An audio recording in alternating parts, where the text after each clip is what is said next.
ঘাঁটিকে ব্যবহার করে সীমান্ত পার করে ভারতে হামলার ছক।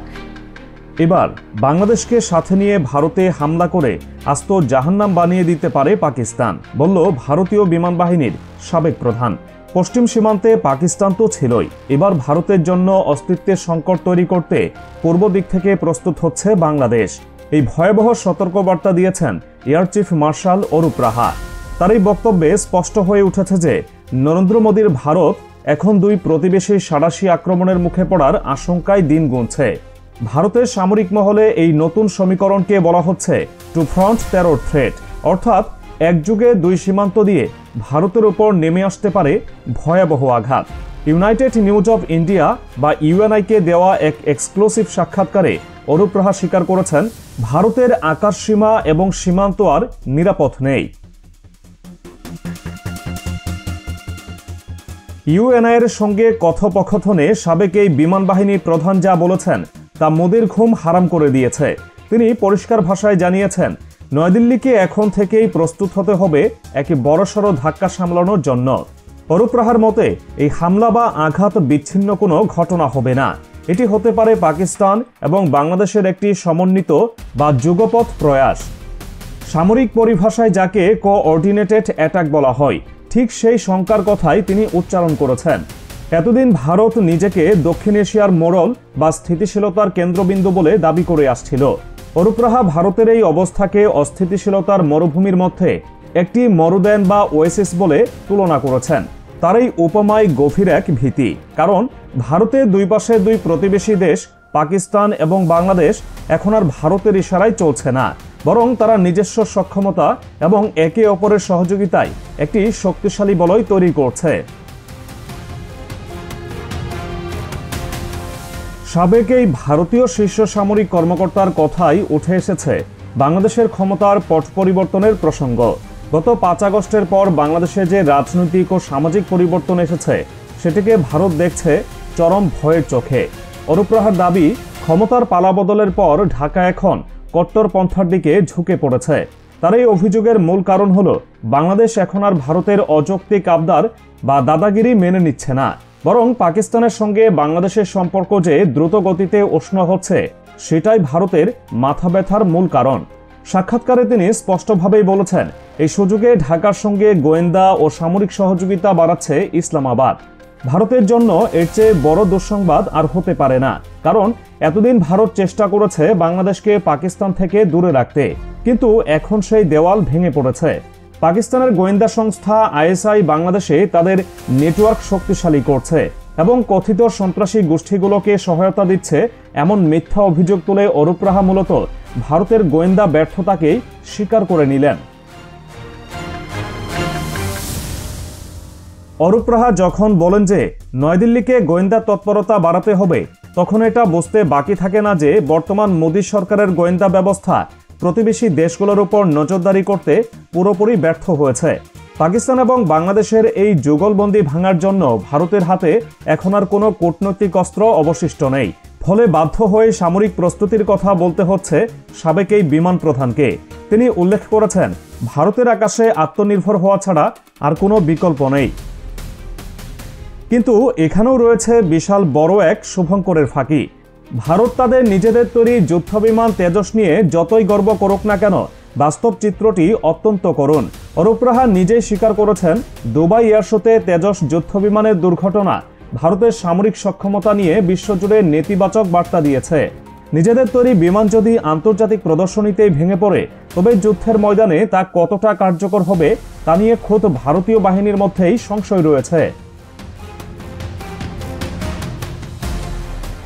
ভারতীয় বিমান বাহিনীর বর্তমান সক্ষমতা নিয়ে অরূপ রাহা যে তথ্য দিয়েছেন তা নরেন্দ্র মোদীর মেক ইন ইন্ডিয়া প্রজেক্টের মুখে এক চপেট আঘাত। তিনি জানিয়েছেন, আগামী 5 থেকে 7 বছরের মধ্যে ভারতের যুদ্ধবিমান স্কোয়াড্রন সংখ্যা কমে 25-এ নেমে আসতে পারে।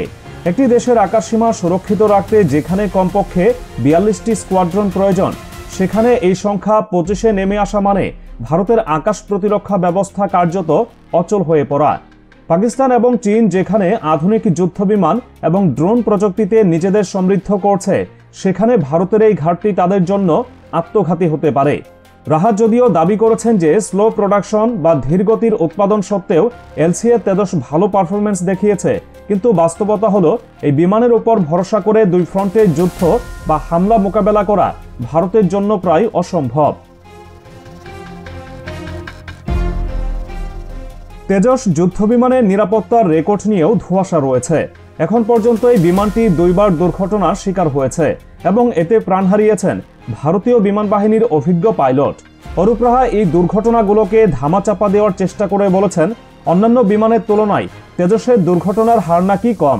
তিনি আশা প্রকাশ করেছেন যে তেজসের উন্নত সংস্করণ মার্ক 2 হয়তো এই জটিলতা কাটিয়ে উঠবে, তবে তা শুধু সান্ত্বনা পুরস্কার ছাড়া আর কিছুই দেখছেন না বিশ্লেষকরা।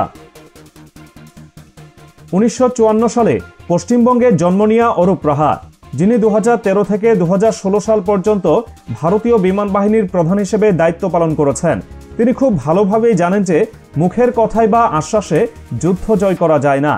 বর্তমানে তিনি গবেষণা সংস্থা সেনেরেসের প্রধান হিসেবে কাজ করছেন, তাই তার এই বিশ্লেষণকে শুধুই কোনো মন্তব্য হিসেবে দেখার সুযোগ নেই।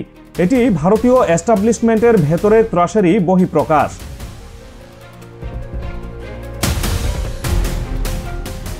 অরূপ রাহা যখন টু ফ্রন্ট টেরর থ্রেট বা দুই দিক থেকে হামলার কথা বলেন, তখন তিনি মূলত ভারতের চিকেন স্নেক করিডোরের ভঙ্গুর অবস্থার দিকেই ইঙ্গিত করেন।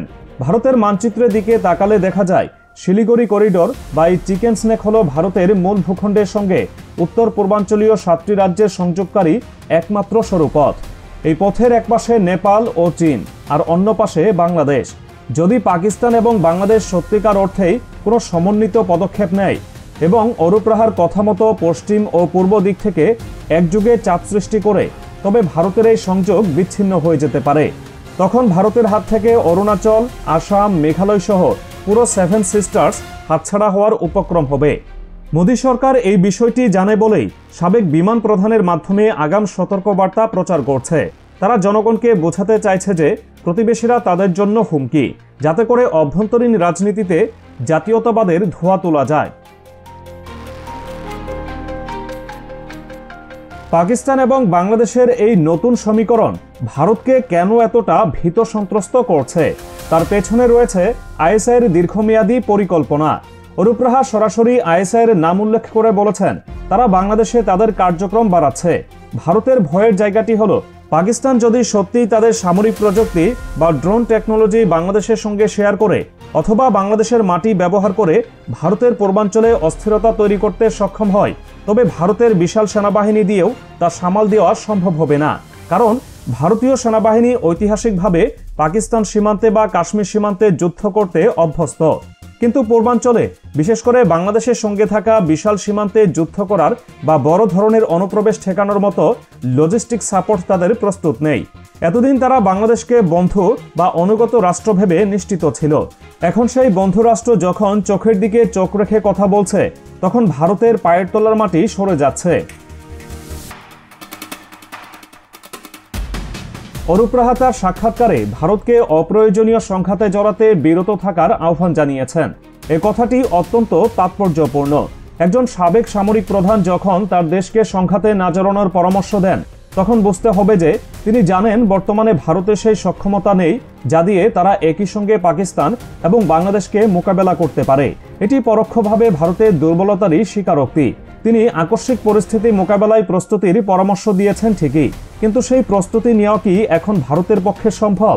অর্থনীতিতে যতই স্থিতিশীলতার কথা বলা হোক না কেন, ভারতের বেকারত্ব এবং অভ্যন্তরীণ সাম্প্রদায়িক বিভাজন তাদের জাতীয় ঐক্যকে দুর্বল করে দিয়েছে। এমন পরিস্থিতিতে সীমান্তে বড় কোনো সংঘাত তৈরি হলে মোদী সরকারের গদি টলমল করে উঠবে। অরূপ রাহা এই সাক্ষাৎকারে সন্ত্রাসী হামলা শব্দটিও ব্যবহার করেছেন। এটি ভারতের একটি পুরনো কৌশল। যখনই কোনো প্রতিবেশী দেশ তাদের সার্বভৌমত্ব রক্ষার জন্য সামরিক প্রস্তুতি নেয় বা ভারতের বিরুদ্ধে দাঁড়ায়, তখনই ভারত সেটাকে সন্ত্রাসবাদ বলে চালিয়ে দেওয়ার চেষ্টা করে। পাকিস্তান এবং বাংলাদেশের সামরিক ও গোয়েন্দা সহযোগিতাকে সন্ত্রাসী কার্যক্রম বলে আখ্যায়িত করে অরূপ রাহা মূলত বিশ্ববাসীকে বিভ্রান্ত করার চেষ্টা করছেন।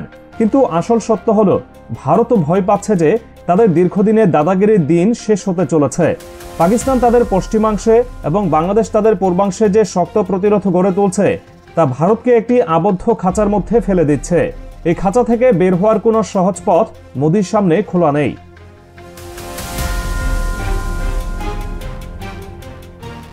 ভারতের হাতে থাকা বিকল্পগুলো খুব সীমিত।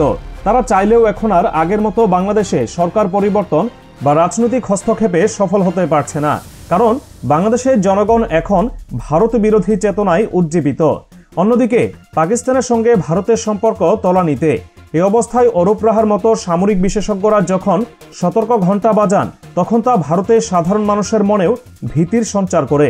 তারা বুঝতে পারছে যে মোদী সরকার তাদের যে বিশ্বগুরু হওয়ার স্বপ্ন দেখিয়েছিল তা আসলে ফানুস মাত্র।